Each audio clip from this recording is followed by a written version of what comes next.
Salve, salve família Samba Poker Team, então recebe temporada inverno. Hoje tem aqui na minha casa um convidado muito especial, Tom Goldfinger, essa figura maravilhosa, paulistano das artes e, claro, instrutor do samba rock, né, nas nossas categorias de base, e tem muita coisa para conversar com a gente. Tom, obrigado pela presença por aqui. Eu que agradeço. Sou seu fã, e não é de hoje, você sabe disso. Somos fãs um do outro, então, desde muito tempo. Muita coisa em comum, muita ideia boa, muita música. Nossa. E vamos falar disso na nossa entrevista. Tom, quantos anos de pôquer já? Nossa, desde que eu me profissionalizei, 8 anos, 9 talvez. No samba eu tô há 8 anos. 8 anos de samba? Desde o comecinho ali, fazia acho que 1 ano e meio ou 2 anos que o time tinha sido criado. Eu já tinha amigos aqui, né, quer dizer, naquela época estavam no samba, e eu já acompanhava por fora ali, eu ainda trabalhava com música só e jogava pôquer assim de hobby, mas meio que focado para gerar uma renda extra. E já acompanhava ali na época o Marcel, o Renato e tal, que estavam no primeiro grupo do samba, e aí trocando essa ideia, um dia eu decidi jogar pôquer e aí me convidaram para participar do samba em 2015. 2015, então você já tem uma trajetória longa no time, viveu muita coisa, muitas mudanças aí, né? Muita evolução, né? Eu estava conversando ontem isso com um amigo meu, que vai voltar a jogar aqui com a gente de novo. Ele falou, nossa, a grande parte do que eu sei hoje é daquela época, em 2017, 2018, que a gente estudou junto e tal. Eu falei, olha, se você achava bom naquela época, agora, porque muita gente foi preparada dentro do samba, inclusive eu, né? Então, gente que tá ali 5, 6, 7, 8 anos, né? Estudando pôquer, vivendo pôquer, respirando pôquer. Isso traz uma evolução não só na parte técnica, mas na parte pessoal, na parte de performance. E isso que a gente entrega pra galera lá hoje. É um alto nível de material humano. Perfeito. Agora, você é um cara que difere um pouco, né, daquilo que é o jogador de pôquer, né? O jogador de pôquer tem um perfil um pouco mais nerd, aquela coisa toda. Não que você também não seja, mas você é um cara que veio das artes, né? Durante 10 noites me faz jejuar. Levou, doutor, as minhas cuecas pra um bruxo rezar. O doutor, meu café na calça pra me segurar.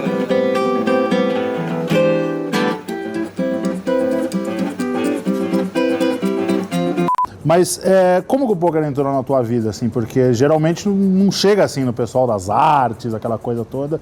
Como é que chegou pra você? Então, comecei, ironicamente, com os meus amigos da arte, né? Galera que se reunia ali pra trocar ideia, pra tocar um violão.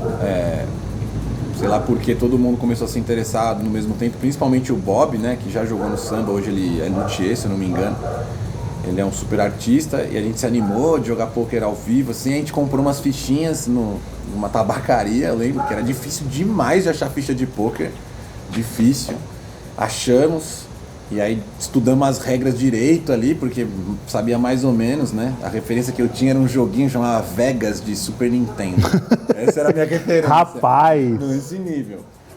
Só que eu sou meio obcecado com as coisas que eu acho divertido, né? Tipo, às vezes são coisas mais, né, coisas importantes, às vezes não, né? Então tudo que eu curto eu acabo ficando um pouco obcecado. E aí jogamos pôquer meio mais ou menos aquele dia e daquele dia em diante eu já falei, nossa, esse jogo não é o que eu imaginava, talvez tenha material. Aí fui atrás de material, achava na FENAC um livro. E eu queria só estudar pra ganhar dos meus amigos, entendeu? Nem sabia que tinha, sei lá, profissão, carreira. Você tava firme na música. Firme e forte na música, assim, tava tocando demais. Era até engraçado, porque o City Goal que a gente fazia começava tipo 10 da noite, porque é a hora que eu chegava do show. Eu chegava do show já, ribai, adion, tudo que tinha. Aí reencontrei uma amiga minha musicista, Nayara, que você conhece também, e ela tava jogando pôquer com o Daniel, com um amigo nosso, e aí ele falou, pô, vocês não vêm jogar live em clube? Clube, né? Descobrindo tudo. Tinha jogado um negócio num circuito paulistano que era tipo num salão de eventos, mas era bem assim, não tinha dia, não tinha nada. E aí que eu fui conhecer mesmo o pôquer, conhecer gente boa, assim, gente que estudava o jogo, gente que jogava pra time, e aí fui vendo esse universo, isso é, sei lá que ano que é isso, cara, 2012, 2011, não sei. Por aí.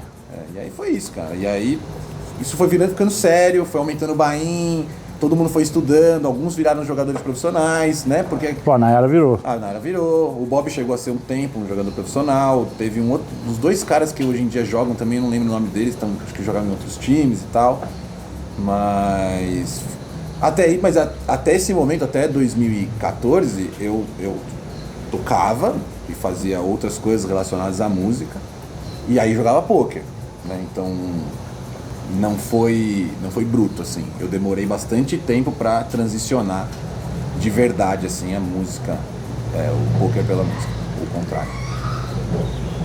Muito bem. Ô Tom, e quando que você tem que fazer essa escolha? É 2014?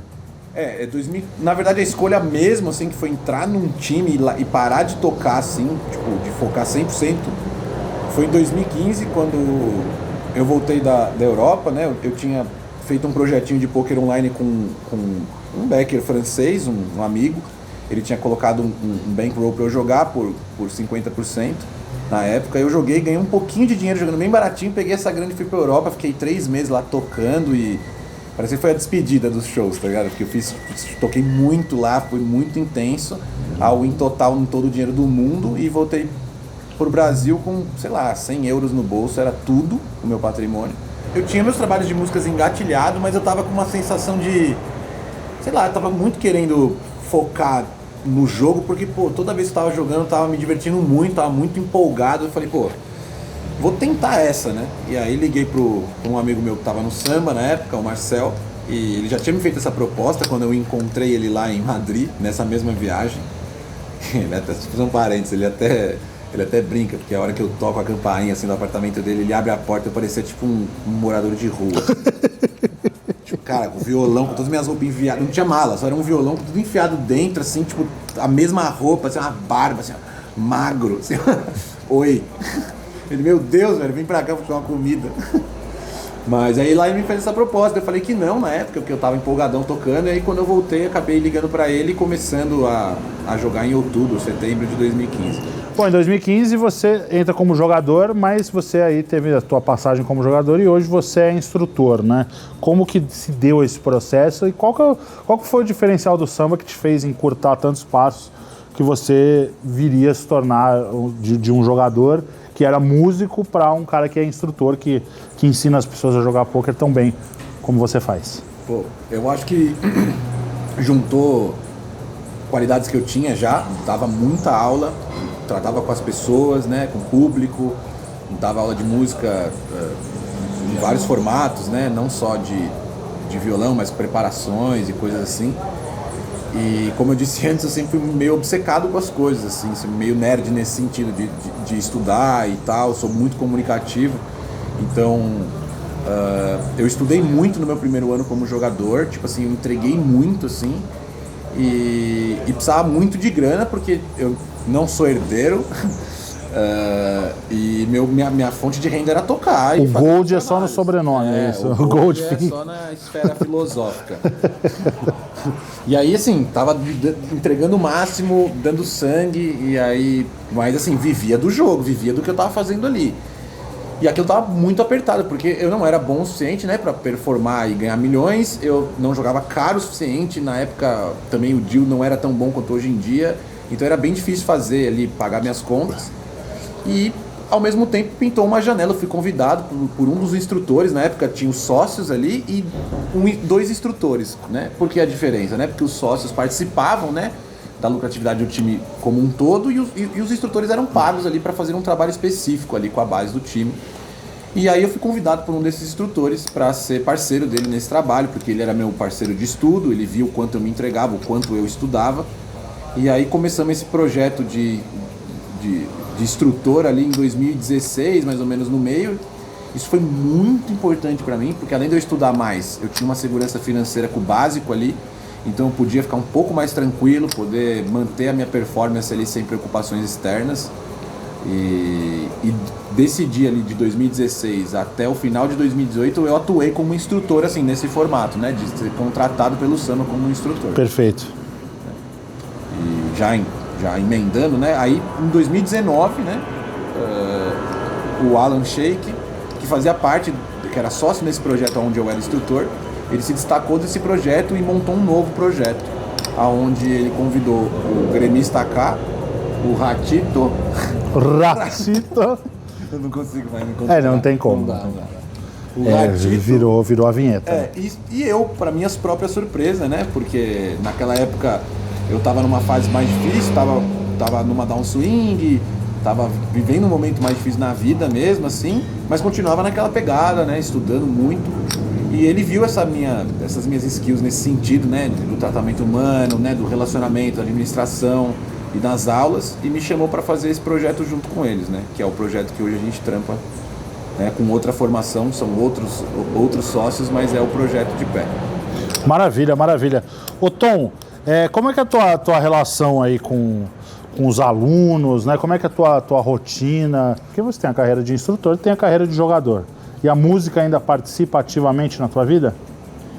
Cara, participa ativamente na minha vida. Eu acho que ela é um pilar na minha vida. Ela é responsável pela minha saúde emocional, provavelmente, e espiritual. Então ela é necessário que ela exista na minha vida. Um bálsamo, né?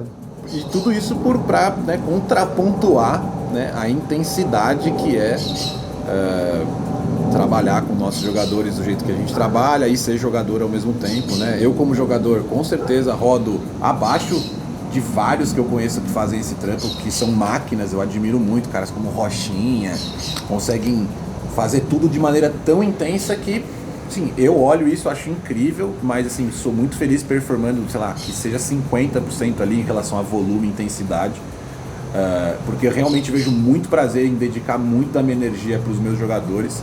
A nossa metodologia é bem pessoal, né? Eu sempre falo lá que a gente é menos sistemático e mais analítico, então a gente analisa caso a caso toda semana, a gente está super perto dos jogadores, a gente propõe suporte psicológico, a gente trata de todos os assuntos, então assim, acaba se tornando um relacionamento bem íntimo ali entre nós.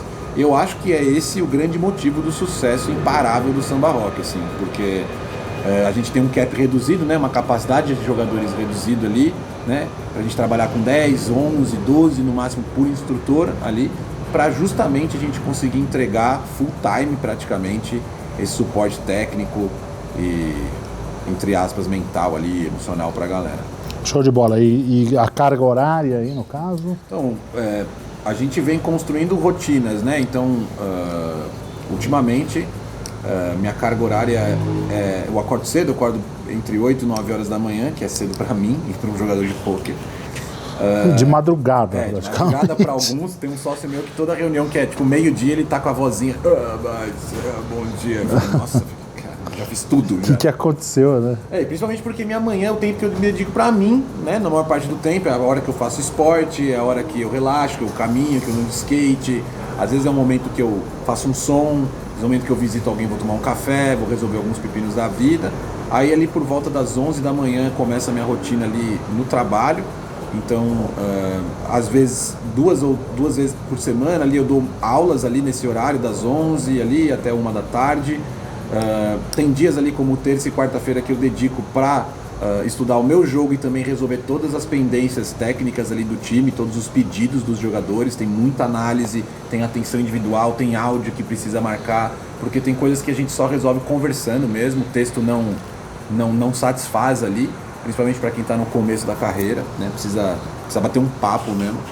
Então eu me organizo dessa forma, assim, é full time, o único dia off é sábado mesmo, que eu tento não fazer nada de trabalho, só em série. E às vezes na terça-noite, na quarta-noite eu consigo me dedicar a gravar, fazer música mesmo, assim, gravar umas coisas. Ele me manda algumas de vez em quando. Às vezes eu mando. E é muito bom de ouvir. Teve aquela época que eu tava viciado em Jorge Drexler, que eu te mandei várias lá, nossa. É maravilhoso. É isso, eu tento fazer esse equilíbrio, que pra mim, nesse momento, claro que a gente tá sempre mudando, mas pra mim, nesse momento, eu encontrei um lugar de equilíbrio. Eu entrego um pouco menos como jogador, no sentido de volume, mas tento manter um alto nível técnico e um alto nível full time com os meus jogadores, que eu me sinto responsável ali. Perfeito. Tua carreira de jogador? Cara, ela anda no auge, né? Tô acho que no pico do meu gráfico, e não só por conta dos resultados maiores que eu tive agora, mas também pelo trabalho. Eu estudo muito, eu jogo menos, né? Como eu falei antes, Pessoal que vai dar entrevista já pega no meu pé pesado com isso, mas é o que eu falo, eu tento buscar um equilíbrio para que tudo seja saudável, eu consiga me sentir realizado. E no momento tenho feito isso, jogado 3, 4 vezes por semana ali, um volume mais controlado, mas a qualidade tem aumentado a cada ano que passa, então os resultados vão vindo. Jogo um average buy-in bem menor do que dos sócios do Samba. Jogo hoje em dia um average buy-in na casa dos 50, 60. Não sou aquele perfil que almejo high stakes, assim, eu acho que isso seria natural para mim. Se eu enxergasse que ali é realmente muito lucrativo para mim, eu estaria ali. Eu não tenho esse apego do ego, né? Então, no poker tem muito isso, né? A parte do quem eu represento, o que eu sou. Eu vou bater os... Eu vou bater, eu quero ser campeão, ganhar as braceletes e coisas caríssimas. Brilhar no live, brilhar no online. Eu realmente compartilho do ícone João Matias, a maneira que ele pensa, eu penso parecido, que eu quero continuar vivendo disso, continuar entregando o melhor possível para os meus jogadores, continuar performando o meu melhor possível e a cada dia aí permanecendo nesse sonho que é trabalhar com isso, que é ser autônomo e jogar poker e ensinar uma galera, mudar a vida da galera. Foda. O que você diria para o Tom Goldfinger que estava indo na FINAC comprar livros de poker hoje? Nossa, velho, esse conselho ia valer milhões, hein? Nossa, acho que todo jogador de poker que começou profissional depois ali de 2015 deve sentir isso um pouco, porque se eu pudesse bater um anjo lá e falar, olha cara, isso aí pode dar muito certo se você estudar mesmo, para agora, já foca aqui, gruda nesses caras aqui, eu com certeza teria pego aquele boom, né, aquele start do poker online, onde muita gente fez muito sucesso, né? Era um jogo onde era um field muito fraco, então qualquer coisa que você adicionasse... Os americanos jogando... Os americanos jogando e sem pouco material, então para estudar poker não tinha nada de graça ali esperando você, para você aprender, não tinha comunidade de poker, não tinha um monte de time de poker, os deals eram ruins, né, financeiramente, então assim, nossa cara, era difícil, então assim,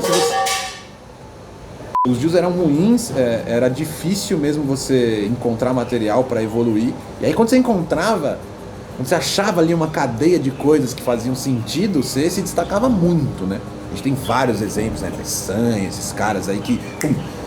Era muito diferente dos próximos, né? Hoje você vê, né? O poker no Brasil, hoje a gente tá uma tropa, a gente é o melhor, o país de maior sucesso, acho que no poker online no mundo. No poker online no mundo, com certeza. Absurdo, entendeu? E você vê que no live também tá mudando. O live tá chegando, entendeu? O patamar do Brasil, o referencial que o Brasil tem no poker live já mudou muito também, né? E graças ao poker online, graças a todo o trabalho que a gente faz de estudo massivo mesmo, de aprimoramento em várias áreas da vida ali, para que a gente possa performar e jogar poker melhor mesmo. Né? Você vê um Kova da vida, o nível que ele tá hoje, o Alan Shake, por exemplo, cara, é um nível absurdo. O Alan, que eu tenho muito contato, e o Kova são meus amigos pessoais, assim, é um nível absurdo mesmo, é um nível do topo do mundo. Sim. Então ali. Respeitadíssimos também. Sim, é absurdo mesmo. Então você diria pro Tom que estava indo na FINAC comprar livros de pôquer, estuda pra caramba. Compra mais 2 livros e vai atrás desse cara e instala joga. Instala o Poker Tracker e faz review, ia dar dicas assim, ó, porque não ia ter as ferramentas que a gente tem hoje, mas pelo menos ia ter a sagacidade de fazer o que tinha que ser feito. Perfeito. Ô Tom, situações engraçadas que você viveu aí no pôquer. Você não é muito de jogar live também, né? Não muito, assim, jogo alguma coisa ali no Millions, uma coisa ou outra ali, gosto de mais pela resenha de PLC e tal, e é divertido e tal, mas foco ali no online, mas histórias engraçadas tem muitas, né? Nossa. Tem alguma pra selecionar pra nós aí, não? Só pensar pra ver o que dá pra falar. Aqui pode falar tudo. Uma história engraçada é quando o Alan, que é um dos meus melhores amigos da vida, né? E é engraçado essa história de quando ele é adicionado ao samba junto com o Hélio, o pessoal do Copo de Neve, né? E o Alan era um jovenzinho, né? Um menino de... Eu não sei quantos anos, vou chutar, mas ele deveria ter 20 anos. Uma cabeleira fantástica. Uma cabeleira, uma barbinha estilo 2003, aqueles clubbers, sim, sabe? Cara, mano, juro por Deus. Aliás, você me pegou. E aí você pega esse cara, né? Esse cara, assim, e na época ele não jogava muito torneios, ele jogava mais City Goal, ele era recordista mundial de City Goal. Sim, sim. Tipo... Tá lá no Sharkscope, lá. É absurdo. Top 10 mundo. 10 mundo, 78 mil jogos em um mês ganhando, enfim. Mas beleza, aí esse cara chega do nada no meu chat, onde tinha os meus backers na época, sei lá, no samba. E aí, na verdade era no sambinha. E aí chega esse pessoal novo e tal, eu, prazer, aí chega o Alan. E o Alan ficou responsável por corrigir um torneio meu. Só que a hora que eu não conhecia ele, não sabia quem era. Aí fui lá, pesquisei ele no Sharkscope, vi que ele ganhava menos que eu, na época. Imagina hoje o cara, sei lá. Aí fui olhar a carinha dele, vi aquela carinha de clubber de 2003, a barbinha, uma carinha assim, um cabelinho assim, eu falei, cara, aí ele veio me corrigir assim, ele foi mó grosso, assim, mó incisivo, tipo, praticamente falando de maneira, assim, eu sentia que ele tava falando, mano, você é muito burro, cara, na boa, não dá. Ele tava querendo me... E aí eu fui direto no chat do Márcio, eu falei, mano, quem que é esse pré-adolescente aqui me corrigindo, tá ligado? Rachou o vestiário ali. Não, fiquei em choque, e é sério, assim, não fiquei, eu falo rindo hoje, mas eu falei, mano, que é isso, cara? Como assim esse cara vai participar aqui, velho? Você olha essa foto, ficar mandando essa foto pro amigo meu, assim, ele rachava o bico. Mas assim, passou um mês, ele já tava dormindo na minha casa com os meus cachorros no chão, assim. Botou ele pra dormir com os cachorros, não, tá veio vendo? pra São Paulo e falou, vem aqui, ó, é o que eu posso te oferecer, essa caminha aqui com a Luli e tal, nessa época, não sei se chegou aí em casa, acho que não, né? Ainda não tive o prazer. Eu morava nos fundos da casa da minha mãe, no medículo, assim, que não precisa, pouca estrutura, e assim, no BSOP Music todo mundo tá lá. Então, assim, o que o Alan dormiu lá com a Luli não tá escrito. Até o Kelvin eu pus pra dormir com a Luli uma vez. A Luli tem história no poker brasileiro. É o símbolo do poker, é o símbolo do meu chat, meu ícone. Alô. Ô, Tonzeira, planos futuros? Não sou muito de fazer planos futuros, não. Eu sou bem de viver o presente, assim, esse estado de presença mesmo. O que eu tento ser é responsável com as coisas, né? Tentar ficar cada vez mais esperto com as variáveis da vida. Mas o meu plano é o rock ser cada vez melhor, eu me tornar um jogador cada vez melhor, um músico cada vez melhor, que é uma coisa que eu não deixo pra lá. Eu continuo estudando e tocando e tal. E viver essa experiência, esses objetivos, né? Que são essa viagem, né? Porque a vida nem é o objetivo em si, né? É o processo até ele, né? Então, se o processo fosse rico, cheio de coisas e conhecer essas pessoas, né? Porque no poker talvez a melhor coisa que tem são as pessoas envolvidas nisso. Então, se eu puder permanecer nisso cada vez melhor, tá ótimo. Tá certo. Olha pra câmera. Qual delas? Essa. Olha pra lente da verdade e diz por que o samba é a melhor escolha. O samba é a melhor escolha porque todo mundo que é envolvido no samba é completamente apaixonado por poker e evolução. Todo mundo trabalha demais e absolutamente nenhum sistema, nenhum programa vai substituir o material humano que a gente tem aqui. Muito bem. Conversei com Thomas Goldfinger, nosso querido Tom, nosso artista. Sempre um prazer conversar com você, meu irmão. Sou seu fã de longa data e prazer receber você aqui em casa.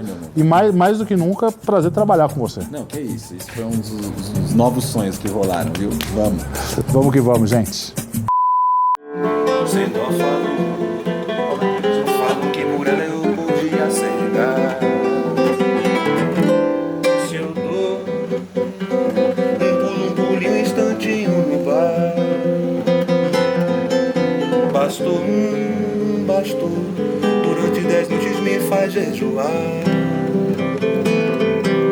Levou, doutor, as minhas cuecas pra um bruxo rezar.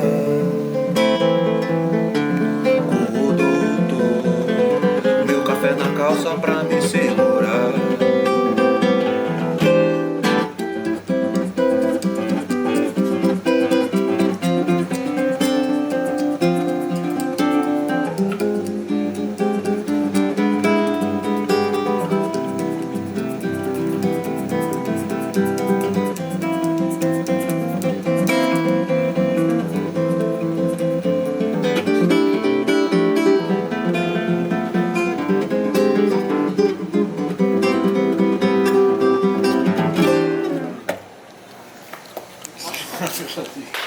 Eu preciso dar um cutucão aqui. Matou a pau.